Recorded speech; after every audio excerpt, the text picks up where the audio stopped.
Hey guys, so ignore my mess. But I just wanted to share one of my little quirky habits. I've been described as quirky quite often, actually.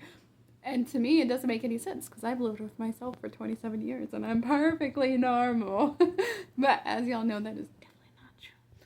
And I don't know, I do things that I guess other people think are super weird, but to me, they make perfect sense. So, like, I'll give you an example right now.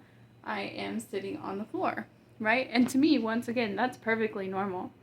But when people come over to my house or like I go over to somebody else's house and I sit on the floor, it gets real awkward real quick, you know?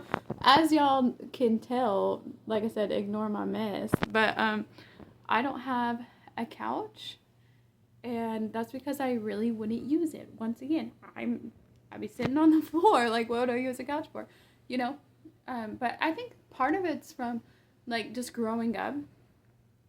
Now, granted, like in high school, things were different, you know, and I would dare to say even part of middle school, things were different. But for the most part, growing up, we barely had any furniture.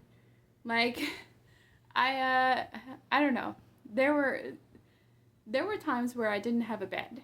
You know what I mean? There were times that I did, but there were plenty of times that I didn't, and plenty of times where we didn't have a couch, or like I don't know, a bunch of other things. And there were times where my mom didn't allow me to sit at the table to eat because the table is for family only.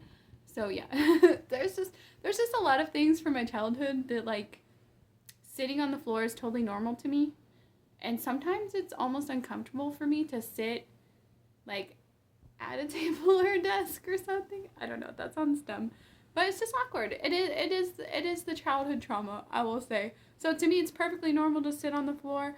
I had a little foster kitchen that I used to do catering in, and sometimes when I was working, I would just go sit on the floor like instead of at my desk. It's a comforting thing for me. I don't know. Anyway, there's one of my many quirks.